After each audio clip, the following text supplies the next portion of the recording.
सविताज किचनमध्ये सगळ्यांचं मनपूर्वक आभार। आपण बनवणार आहोत आता चाट पापडी, झटपट बनणारी अशी आणि लहान मुलांना आवडणारी अशी। त्याच्यासाठी लागणार आहे आपल्याला 100 ग्रॅम मैदा, कस्तुरी मेथी, ओवा आणि कांदा, टोमॅटो, काकडी आणि कैरी, चाट मसाला, शेव। असं आता आपण काय करूया, पहिले मैदा, चला आता आपण मैदा भिजवून घेऊया। 100 ग्रॅम मैदा, त्यात 1 टेबलस्पून ओवा, कस्तुरी मेथी, चवीपुरता मीठ,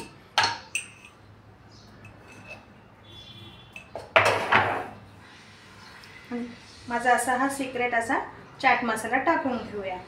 आणि आता याला जाडसर असं चांगल्यापैकी पोळीच्या कणकेसारखं मळून घेऊया आणि 5 मिनिटं रेस्ट करायला ठेवून देऊया।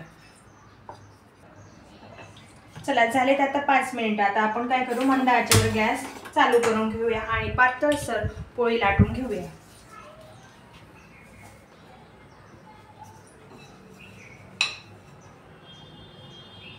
छानपैकी अशी पातळसर पोळी लाटून घेऊया, म्हणजे ती चाट पापडी ना ती क्रिस्पी लागली पाहिजे, खाताना कुरकुरीत आवाज आला पाहिजे।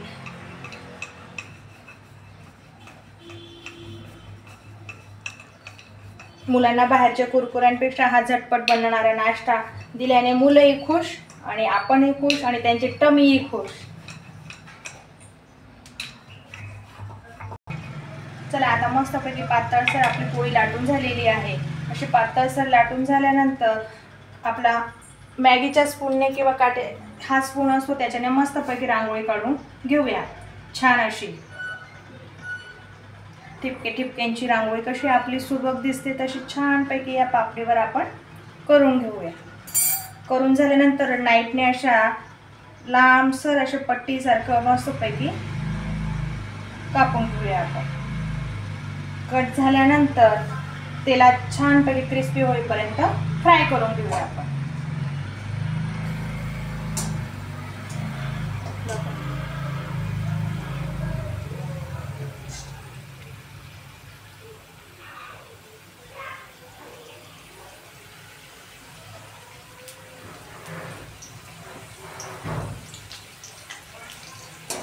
छान क्रिस्पी होईपर्यंत छान फ्राय करून घेऊया आपण त्यांना।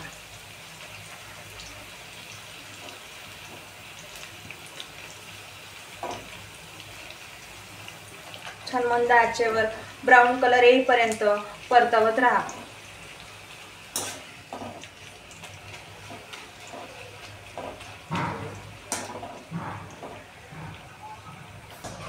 चला छानपैकी आता ब्राऊन कलर आलेला आहे। आता आपण याला प्लेटमध्ये काढून घेऊया।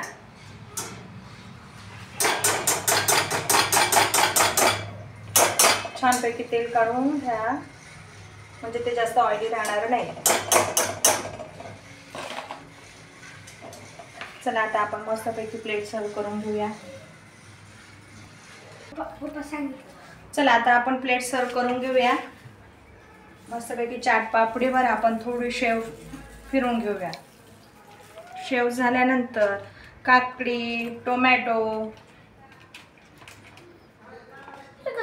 सगळ्यापैकी टाकून घेऊया।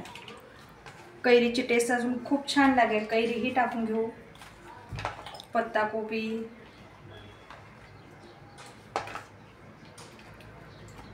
सगळ्यात महत्त्वाचं म्हणजे हा सिक्रेट असा चाट मसाला,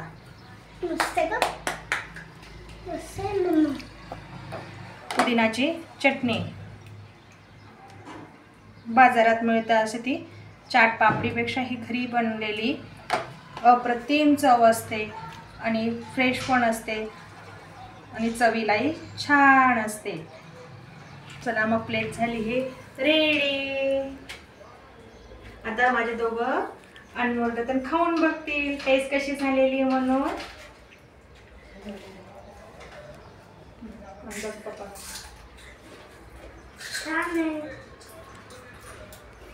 चला मग या सगळ्यांनी आणि माझ्या चॅनलला लाईक आणि सबस्क्राईब करायला विसरू नका।